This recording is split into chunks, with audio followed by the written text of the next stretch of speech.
Hello students, welcome back to our English grammar series. आणि मित्रांनो, आजचा टॉपिक अत्यंत महत्वाचा आहे. आज आपण पाहणार आहोत व्हॉइस आणि व्हॉइसचे दोन प्रकार आहेत. एक आहे ऍक्टिव्ह व्हॉइस आणि पॅसिव्ह व्हॉइस. तुम्हाला प्रश्न पडला असेल, हे ऍक्टिव्ह व्हॉइस आणि पॅसिव्ह व्हॉइस का महत्वाचे आहेत?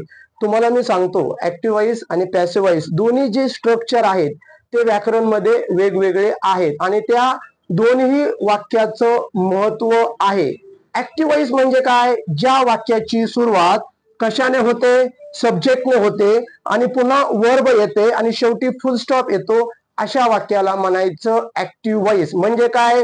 ज्या वाक्यामध्ये सब्जेक्ट हा ऍक्टिव्ह असतो, ज्या वाक्यामध्ये सब्जेक्ट हा काहीतरी ऍक्शन करत असतो, ज्या वाक्यामध्ये सब्जेक्ट हा काहीतरी क्रिया करत असतो, अशा वाक्याला म्हणायचं ऍक्टिव्ह व्हॉइस. म्हणजेच काय? सोप्या भाषेत ऍक्टिव्ह व्हॉइस मध्ये जो सब्जेक्ट असतो ना, तो ऍक्शन घेत असतो. जसे की आपल्या घरामध्ये कोण महत्वाचा असतो?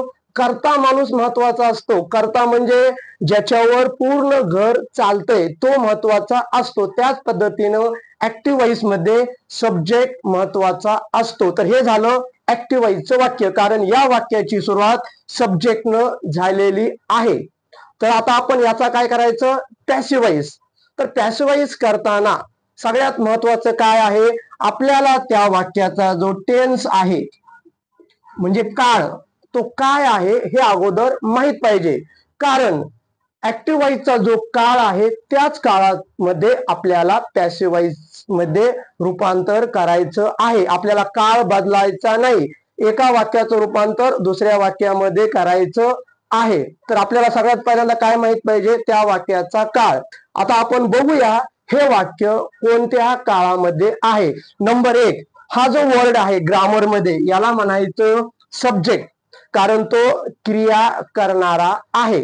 त्यानंतर SINGS सिंग, याला व्याकरण मध्ये म्हणायचं वर्ब, आणि हे क्रियापदाचं पहिलं रूप आहे. क्रिया दर्शवणारा जो शब्द असतो त्याला म्हणायचं वर्ब. आता व्याकरण मध्ये हे काय आहे आपल्याला माहित नाही. तर पॅसिव्ह व्हॉइस मध्ये आपल्याला काय करावं लागतं? पॅसिव्ह व्हॉइस करताना क्रियापदाला व्हॉट किंवा हुमने प्रश्न विचारावा लागतो. व्हॉट किंवा हुमने, आणि त्याचं जे उत्तर असते त्याला म्हणायचं ऑब्जेक्ट. तर आपण या ठिकाणी प्रश्न विचारूया, व्हॉट ही सिंग्स. तर उत्तर येते अ सॉन्ग, म्हणून याला म्हणायचं व्याकरण मध्ये ऑब्जेक्ट. ऑब्जेक्ट म्हणजे काय?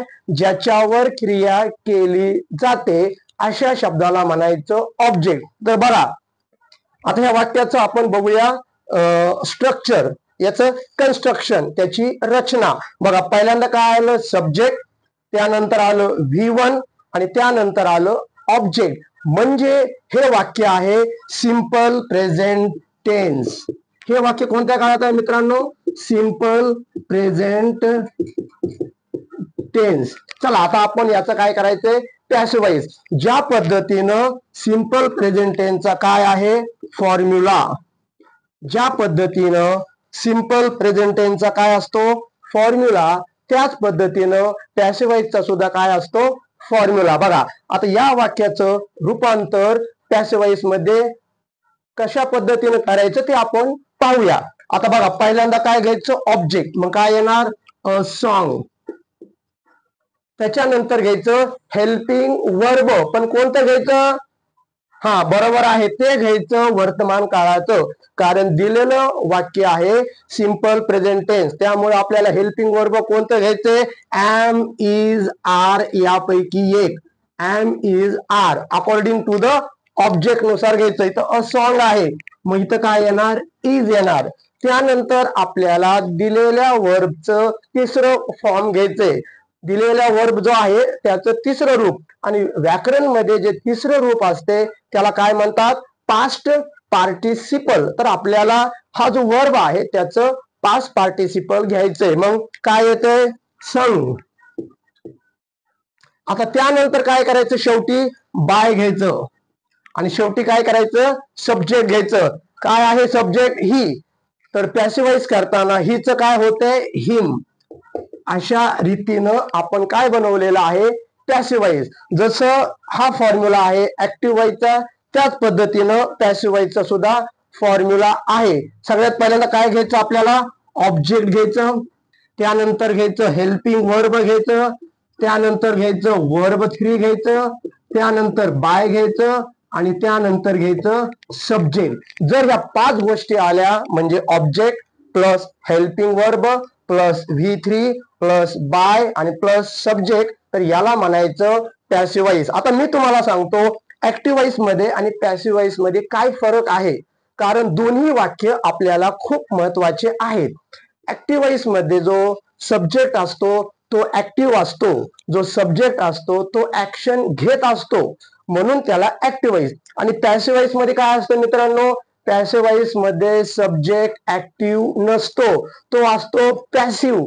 पॅसिव्ह म्हणजे नॉट ऍक्टिव्ह, तो ऍक्टिव्ह नसतो म्हणून तो लास्टला जातो.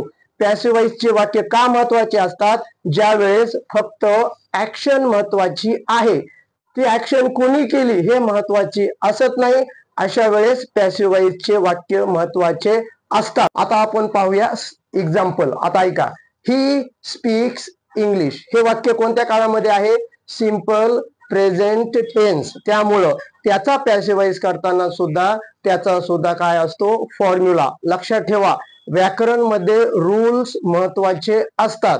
एकदा का तुम्हाला हे वाक्य जर समजलं तर तुम्हाला बाकीच्या काळांचे सुद्धा वाक्य करता येतात. आणि हे वाक्य फक्त व्याकरणसाठी नाहीत, हे तुम्हाला रिटर्न साठी महत्वाचे आहेत आणि स्पोकन साठी सुद्धा महत्वाचे आहेत. आता या वाक्याचं पॅसिव्ह वॉइस करताना 5 गोष्टी आल्या पाहिजेत. नंबर 1, वाक्यामध्ये ऑब्जेक्ट आलं पाहिजे. नंबर 2, हेल्पिंग वर्ब आलं पाहिजे. आणि हेल्पिंग वर्ब कोणतं, एम, इज, आर यापैकी एक आलं पाहिजे. त्यानंतर वर्ब 3 आलं पाहिजे, त्यानंतर बाय आलं पाहिजे आणि त्यानंतर आलं पाहिजे सब्जेक्ट. आता आपण पाहूया व्याकरण मध्ये, आपण बघूया हे काय आहे, ही आहे सब्जेक्ट, कारण तो ऍक्शन घेणारा आहे. त्यानंतर स्पीक्स हा वर्ब आहे, क्रिया दर्शविणारा शब्द, पण तो कोणता वर्ब आहे, V1. आणि क्रियापदाला जर आपण व्हॉट न प्रश्न विचारला तर आपल्याला उत्तर येते इंग्लिश, म्हणून ते झालं ऑब्जेक्ट. म्हणजे वर्ब ऍक्शन ज्या वेळेस इतरावर ते ऍक्शन पास करतो त्याला काय म्हणायचं, ऑब्जेक्ट. आता आपण बघूया याचं पॅसिव्ह वॉइस. नंबर 1 आपल्याला काय घ्यायचंय, ऑब्जेक्ट. मग वाक्यामध्ये काय ऑब्जेक्ट आहे, इंग्लिश. चला इंग्लिश घेतलं. त्यानंतर काय घ्यायचंय आपल्याला, हेल्पिंग वर्ब. मग एम, इज, आर पैकी काय येणार, इंग्लिश. आता इंग्लिशला प्रोनाउन काय येते, इट. इट येते, म्हणून इथं काय घ्यायचं, इंग्लिश इज. आणि आता आपल्याला काय करायचं, वर्ब 3.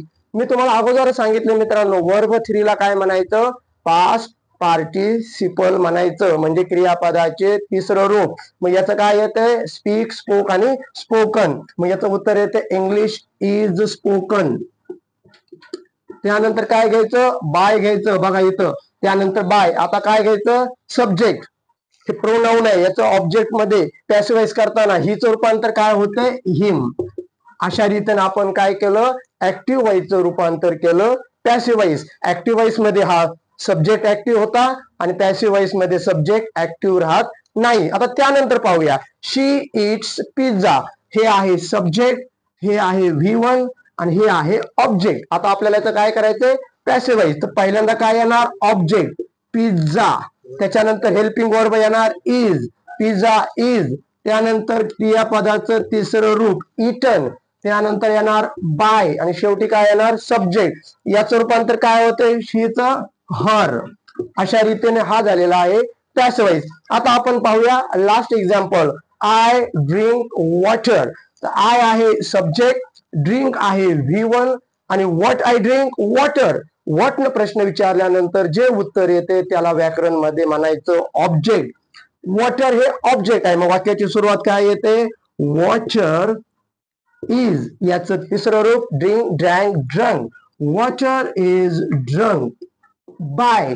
आणि आयचं काय होतंय, मी. अशा रीतीनं मित्रांनो आज आपण ऍक्टिव्ह वॉइसचं पॅसिव्ह वॉइस केलेलं आहे. तर ऍक्टिव्ह वॉइसचं पॅसिव्ह वॉइस करताना नंबर 1 सगळ्यात महत्वाचं काय आहे, त्या वाक्याचा जो टेन्स कोणता आहे ते आपल्याला पाहायचंय आणि त्या टेन्स नुसारच आपल्याला त्याचं रूपांतर पॅसिव्ह व्हॉइस मध्ये करायचं आहे. तर पुन्हा एकदा सांगतो, ऍक्टिव्ह व्हॉइस मध्ये सब्जेक्ट महत्वाचा असतो, वाक्याच्या सुरुवातीला सब्जेक्ट येतो आणि पॅसिव्ह व्हॉइस मध्ये सब्जेक्ट महत्वाचा नसतो तर ऍक्शन महत्वाची असते. अशा रीतीने आज आपण एक एक्झाम्पल पाहिलं.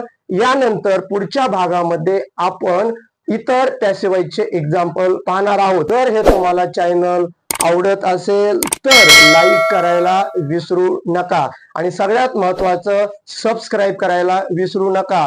जर हे तुम्हाला चॅनल आवडत असेल तर हा व्हिडिओ तुम्ही तुमच्या मित्रांना सुद्धा पाठवू शकता. अशाच वेगवेगळ्या टॉपिकवर, ग्रामरवर मी तुमच्यासोबत वेळोवेळी डायलॉग करणार आहे. धन्यवाद.